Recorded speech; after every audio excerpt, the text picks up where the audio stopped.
जब सरकार हो जाएगी तो इतनी मने हाई लेवल में हो जाते हैं, कहीं मार पीट दंगा प्रसाद यही सब शुरू हो जाता है। हाँ ये बात तो हाँ, बहुत यही लिए नहीं आना चाहिए। यही सपा के जो पार्टी को जो है चुनाव जिताए, पहली बार जिताए, दूसरी बार जिताए, तीसरी बार 2027 में भी जिताएंगे।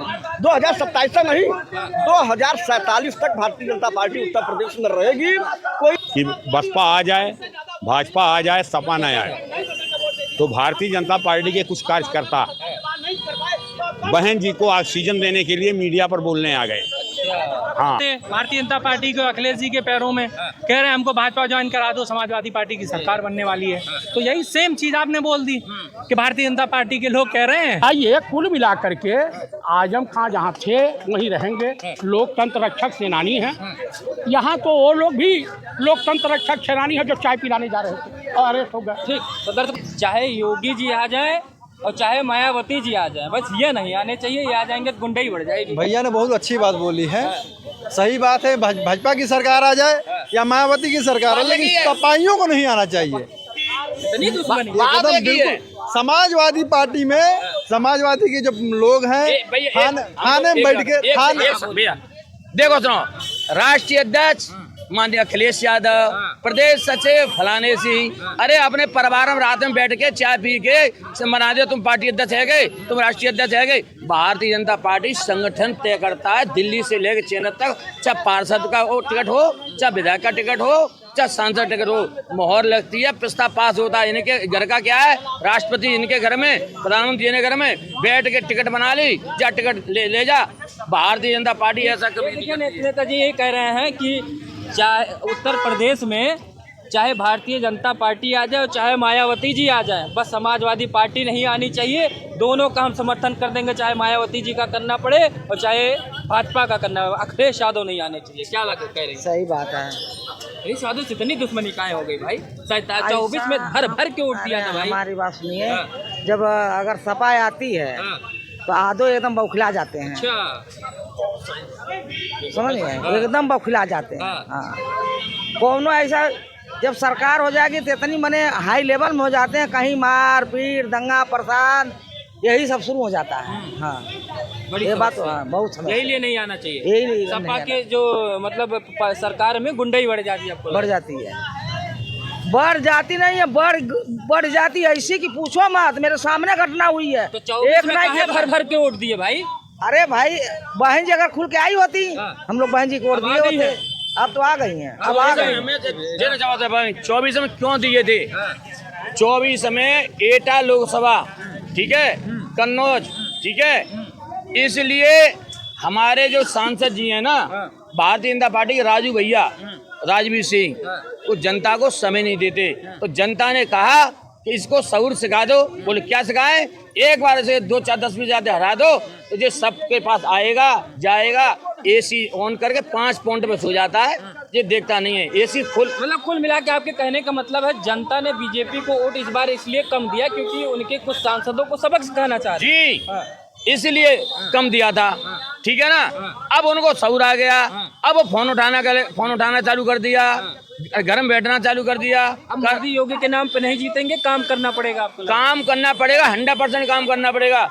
आप जब मजदूरी करने जाते हैं सुबह से शाम तक 300 मजदूर, जब कब मालिक पैसा जब देता है, जब शाम को उसका काम पूरा हो जाता है। दूसरा जी ये बताइए, लोग कह रहे हैं कि मायावती जी आ जाए चाहे बीजेपी आ जाए, बस ये समाजवादी पार्टी अखिलेश यादव नहीं आने चाहिए। जनता जो है समाजवादी पार्टी को देख चुकी है ना।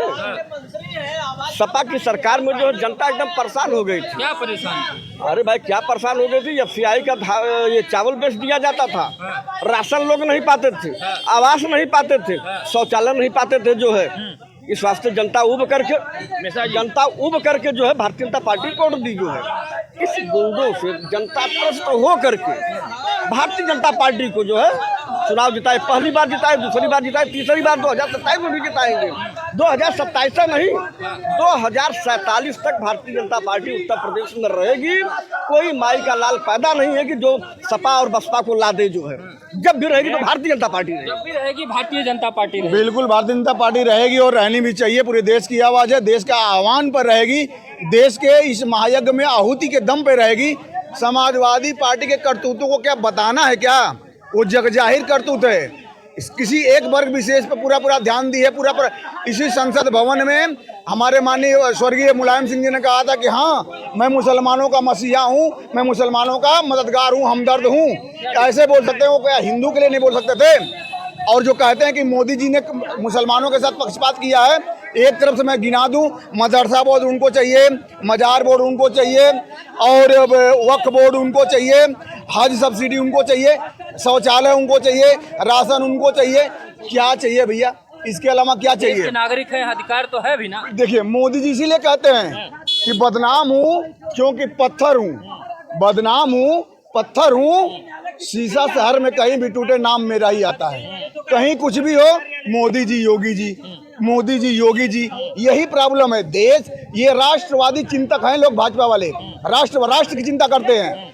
मैं बोला था ना कि आप 20 देशों का नाम बताऊंगा। 20 देशों में जब वो देश की आबादी आज से 20 साल पहले, 15 साल पहले कितनी थी, आज कितनी है, वहां पर देख लीजिए हिंदू और मुसलमान का रेशियो।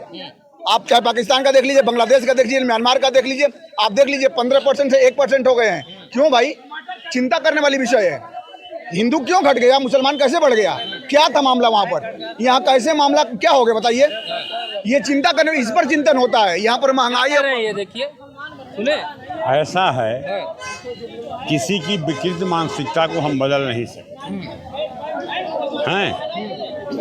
अब इनका अपना जो विचार है, ये हिंदू और मुसलमानों पर बात कर सकते हैं, इससे ज़्यादा तो कर नहीं सकते। जैसे आपने बीच में इनको टोका कि वो भी तो देश के नागरिक हैं, तो नागरिक होने के नाते हम उनको वोट करें ना करें, मगर हम अपना प्रधानमंत्री तो मानेंगे ही, उसमें दो राय नहीं।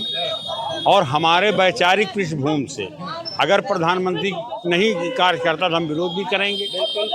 तो यहाँ पर राशन मिलना, मुस्लिम बोर्ड मिलना, वर्ड बोर्ड मिलना, इसमें आपको क्या आपत्ति है? आपके यहाँ तो बहुत से ट्रस्ट हैं, उन ट्रस्टों की बात क्यों नहीं करते?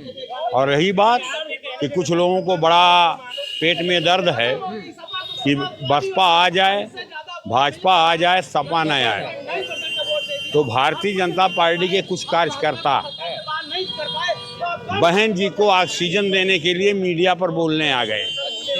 हाँ, बीजेपी वाले हैं, ये सब बीजेपी के कार्यकर्ता। बहन जी को भारतीय जनता पार्टी का ही पदाधिकारी उनको गेस्ट हाउस कांड याद है ना, तो वो वहाँ पर, अगर वहाँ पर एक आत्मरक्षक के रूप में, संरक्षक के रूप में, कवच के रूप में बचाया है, तो क्या बहन जी वो उपकार भूल जाएंगी? इसलिए हाँ, ठीक, क्या कह रहे हैं? बसपा मजबूती के साथ अकेले लड़ने की बात कर रही है। आजम खान जेल से छूट गया, कयास लगाया गया कि वो भी जो है जाएंगे, बसपा में जाएंगे। बीजेपी कह रही कि वैकेंसी खाली नहीं, हमारा ही मुख्यमंत्री रहेगा। क्या कह रहे हैं? कल अखिलेश यादव जी के पास उप मुख्यमंत्री जाके पैर पकड़े, बोले कि हम भाजपा से हटके समाजवादी पार्टी में आना चाह रहे हैं। तो ऐसे भी क्यास लोग लगाते हैं। तो क्यासों के दौर है, क्यासों के दौर से क्या होता है? आजम खान साहब आदरणीय नेताजी के साथी हैं, आदरणीय मुलायम सिंह यादव जी के साथी हैं। उनके ब्लड में समाजवाद है, और जो चीज़ खून में होती है उसको नहीं निकाल पाओगे आप। खून ही निकल जाएगा, शरीर खत्म हो जाएगा। अब जब जेल में थे तब नहीं छोड़े, आप कैसे छोड़ देंगे? आप कौन नहीं छोड़े? जब समाजवादी पार्टी में जेल में थे आजम खान जी, तो समाजवादी पार्टी तब भी नहीं छोड़ी, तब भी उन्होंने कहा मेरी ही पार्टी है। अब बाहर आ गए तो आपको लग रहा है छोड़ देंगे क्या? कभी नहीं छोड़ सकते। वही तो मैं कह रहा हूँ, लोग जो क्यास लगाते हैं, यही तो, इसीलिए तो मैंने ये व्यंग कसा कि भाई एक उप मुख्यमंत्री बैठे थे भारतीय जनता पार्टी के, अखिलेश जी के पैरों में, कह रहे हैं हमको भाजपा ज्वाइन करा दो, समाजवादी पार्टी की सरकार बनने वाली है। तो यही सेम चीज़ आपने बोल दी कि भारतीय जनता पार्टी के लोग कह रहे हैं कि आजम खान साहब बसपा में जा रहे हैं, भाजपा में जा रहे हैं। क्यों चले जाएंगे? वो एक प्योर समाजवादी लीडर हैं, वो संस्थापक सदस्य हैं, वो समाजवादी पार्टी की रीढ़ की हड्डी हैं। ये तो भारतीय जनता पार्टी के लोगों ने उन्हें झूठे केसों में फंसा के जेल करने की कोशिश कर रहे थे। जी, क्या कर रहे हैं दादा? देखिए, अभी हमारे एक बंधु कह रहे थे कि मायावती जी को गेस्ट का कांड, मीराबाई गेस्ट हाउस वाला ब्रह्मदत्त द्विवेदी बचाए थे। ब्रह्मदत्त द्विवेदी की हत्या माननीय मुलायम सिंह की सरकार में हुई थी, इसको मानते हैं आप? हाँ, ये सियाराम उपाध्याय की हत्या भी वो अखिलेश सरकार में हुई, इसको मानते हैं आप? गाजीपुर वाले की। हाँ हाँ हाँ, अरे तो व्यंग में सीधा मैं कह रहा हूँ। और दूसरी बात, मायावती जी भाजपा की बी टीम है, एक पवार साहब कवि हैं। जब मायावती ने महान स्वतंत्रता संग्राम सेनानी चंद्रशेखर आज़ाद को कहा था आतंकवादी, तो पवार कवि हैं, वो गए अटल जी से कहे कि तो तुम क्या चाहते हो मैं इनकी सरकार गिरा दूं? तो मेरे कहने का प्राय यह है, कांग्रेस ने कुछ किया हुआ नहीं। जो भी विकास इस देश का हुआ है 2014 के बाद हुआ है ना। हाँ, नहीं तो उससे पहले हम लोग जितने लोग थे वो केले का पत्ता और पत्ता तमाम जो है छाल वोल पहन करके जंगल में वही लाला कर रहे। तो लग रहा है इसीलिए कमी हो गई, आप लोग वही सब पहन रहे थे काट पीट के। हाँ, दिख नहीं रहा है। मोदी जी आए हैं तो विकास हुआ है। मोदी जी आए हैं तो जीएसटी लगी है, जो देश उत्सव मनाया है। और जो मोदी जी आए हैं तो ये विश्व के पहले शासनाध्यक्ष हैं जो अमेरिकी राष्ट्रपति के चुनाव में प्रचार मंत्री बन के गए थे। यहाँ यज्ञ हो रही थी कि डोनाल्ड ट्रंप आएंगे तो भारत का बड़ा ये होगा, और उसके बाद जब भौंका तो दूसरे दिन में सरेंडर, नाम नरेंद्र काम सरेंडर। उसके बाद किसानों के प्रति बिल लाए, कहे बड़ा फायदा है तो उत्सव देश ने मनाया। नोटबंदी लागू किया तो उत्सव मनाया, वापस लिया तो उत्सव मनाया, 2000 की नोट चलाया तो उत्सव मनाया। अमेरिकी राष्ट्रपति डोनाल्ड ट्रंप हुआ, जब इनको होंकता है तो चाइना के पास चले जाते हैं, चाइना खदेड़ता है तो अमेरिका के पास। इनकी तो इधर उधर अपना लुढ़क रहे हैं। आप मुझे बताइए, इस देश की एक प्रधानमंत्री होती थी, महिलाएं सबसे कमजोर आंकी जाती, इंदिरा गांधी बीडो थी, और उन्होंने निक्सन के आगे घुटने टेकने से मना कर दिया। 7वां बेड़ा उन्होंने भेजा और जो है 93,000 सैनिक पूर्वी पाकिस्तान को बांग्लादेश तब्दील और 93,000 सैनिकों को घुटने टेकने मजबूर कर दिया, वापस भी कर दी। वो तो जब संधि होती है तो होता है, शिमला समझौता के तहत। शिमला समझौते के तहत आप पानी भी नहीं किसी का बंद कर सकते हैं, साहब पानी भी बंद कर दिए। कहाँ से वहाँ रिहंद बांध, भाखड़ा नंगल बांध, ये सब यही बनवाए हैं। दरअसल क्या है, इस देश में एक साहब गुजरात में रहते थे और कहते थे कांग्रेस की विधवा जर्सी गाय। आज उस पे डिबेट नहीं बाबा, आज उस पे डिबेट मैं उसी पे आ रहा हूं। बार हम आजम खान पे ही हैं, आज उसी पे रोज वही बात जनता जाती है, वो सुनती भी नहीं, कहते रोज वही बात। आज सुन लीजिए, तो आजम खान कहाँ जाएंगे भैया बसपा में? क्या रीजन हो सकता है क्यों जाएं? हमारे घर में अगर टकराहट है दो भाइयों की, हम आपस में मिलजुल के समझ लेंगे। और किसने कह दिया कि आजम खान वहाँ जा रहे हैं? बसपा मृत प्राय है उमा शंकर सिंह जी, उन्होंने कहा कि आएंगे तो बसपा मजबूत हो जाएगी। हाँ, वेकला हैं, वेकला चलो नारा उनका बुलंद है। अकेले एकदम, हाँ एकदम अकेला चना भाड़ फोड़ सकता है। बताइए, कुल मिला करके आजम खान जहाँ थे वहीं रहेंगे, लोकतंत्र रक्षक सेनानी हैं। यहाँ तो वो लोग भी लोकतंत्र रक्षक सेनानी हैं जो चाय पिलाने जा रहे थे और अरेस्ट हो गए। ठीक, तो दर्शकों आपने देखा कि आजम खान पे बहस हुई और 2027 को लेकर भी चली। इधर कोई कह रहा मायावती जी मजबूत हो रही, कोई कह रहा सपा मजबूत। अभी 2027 के मुख्यमंत्री के लिए उनको देख रहे हैं। भाजपा कह रही है कि नहीं, वैकेंसी खाली नहीं है उत्तर प्रदेश में, हम ही हैं अभी जो जितने 2047 तक का सपना दिखा रही कि जब तक भारत विकसित नहीं हो जाएगा तब तक भारतीय जनता पार्टी उत्तर प्रदेश और देश पे राज करेगी। बाकी आपको तय कर लेना है कि आजम खान रहेंगे कि जाएंगे, नहीं रहेंगे कि कयासबाजी है। बाकी इसी के साथ इस वीडियो को समाप्त करते हैं, तब तक के लिए नमस्कार।